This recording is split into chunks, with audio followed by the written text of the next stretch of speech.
Bonjour à tous. Le corps, composé d'acier et d'aluminium, résiste généralement aux environnements agressifs extérieurs. La rouille est très probablement le résultat d'une restauration de mauvaise qualité de la voiture après un accident. Bien que de nombreux propriétaires aient tendance à croire que la peinture du F10 n'est pas la plus durable. Cet avis peut être contesté, mais des éclats et rayures sur la carrosserie sont visibles au bout d'1 an et demi à 2 ans. Et dans cette situation, peut-être que beaucoup plus va au pare-brise. Il est frotté à mort entre 40 000 et 60 000 km, et des dommages notables sont constatés dès la première année de vie. De plus, on se plaint également d'un collage de mauvaise qualité, lorsqu'il pleut, l'eau pénètre à l'intérieur. Par conséquent, il est préférable de remplacer le verre standard par un verre non original de haute qualité, il coûte un ordre de grandeur moins cher et conserve sa transparence plusieurs fois plus longtemps. L'humidité peut également pénétrer à l'intérieur par les joints des portes arrière. Il arrive que de l'eau pénètre à l'intérieur de la porte et endommage l'électronique d'actionnement du mécanisme, ce qui entraîne le blocage de la serrure de la porte. L'humidité et les produits chimiques frappent les radiateurs du moteur et du climatiseur, ainsi que ses tubes en aluminium. Les Turbo 4 Essence les plus populaires n'étaient en aucun cas sans problème. Premièrement, tous deux consomment volontiers du pétrole. De plus, si le gaspillage d'huile est supérieur à 500 grammes au 1000 km, il faut se précipiter au centre technique pour remplacer les segments racleurs d'huile. Les Allemands ont modifié leur conception et la consommation de pétrole a diminué. Deuxièmement, à 4 pattes, la chaîne de distribution s'étire prématurément, entre 80 000 et 110 000 km. Dès que vous ressentez les premiers symptômes, changez-la sans hésiter, une chaîne usée peut provoquer une casse moteur. Et c'est un plaisir très coûteux. Les E6 de 3 litres sont plus durables, même s'ils souffrent à un degré ou à un autre de la même maladie. Certes, la chaîne de distribution allongée est généralement mise à jour après 150 000 à 200 000 km. Mais pour ce faire il faudra démonter le moteur, et l'opération s'avère assez coûteuse. Le V8 essence de 4,4 litres, de 2013 à 450 chevaux, n'est pas non plus un cadeau. Il semble que ce moteur contienne presque tous les problèmes de ses jeunes frères.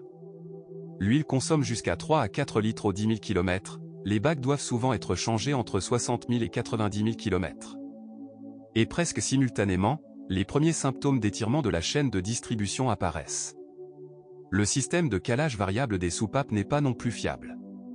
Les bobines d'allumage et les bus d'injection, les pompes à carburant et les compresseurs sont à risque pour tous les moteurs turbo à essence. Et les injecteurs doivent être remplacés par des joints, sinon après 5 000 à 10 000 km, ils devront à nouveau être démontés. Étonnamment, la R6 atmosphérique de 2,5 litres réserve également son lot de mauvaises surprises. Les bobines d'allumage et le démarreur tombent en panne, vous devrez changer périodiquement le joint du couvercle de soupape et le couvercle lui-même, il est retiré en raison d'une surchauffe. Des problèmes surviennent dans le système de calage variable des soupapes et des catalyseurs coûteux tombent en panne. Nous vous conseillons donc de faire attention au turbodiesel. Bien qu'il ne soit pas dépourvu de malformations congénitales. Au début, la chaîne de distribution était étirée à cause d'un tendeur défectueux. En 2012, le défaut a été éliminé, mais lors de l'achat, demandez au vendeur si la voiture a fait l'objet d'une campagne de rappel pour un remplacement gratuit de la chaussure. Les moteurs diesel des voitures de moins de 2012 sont absolument fiables et assez durables, seulement après 180 000 à 200 000 km, il peut être nécessaire de remplacer les injecteurs, la pompe de suralimentation et le turbocompresseur, ainsi que le nettoyage périodique des volets de turbulence du collecteur d'admission. Les boîtes de vitesse sont généralement fiables.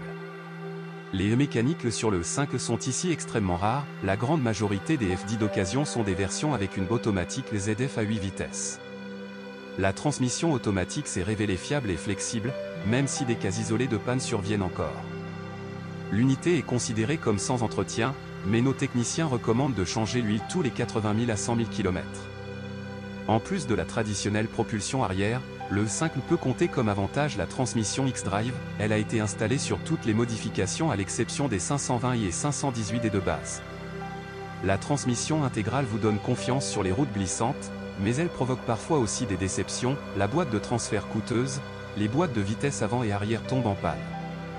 Et c'est sans compter les petites pannes, des entraînements croustillants et des patins de support pour les deux boîtes de vitesse, un arbre de transmission et un roulement extérieur.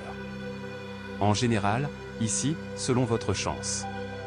Mais la fiabilité de la suspension dépend directement du style de conduite. Après tout, les gens ne conduisent pas une BMW lentement, ils la pilotent sans remarquer les petites et grandes irrégularités.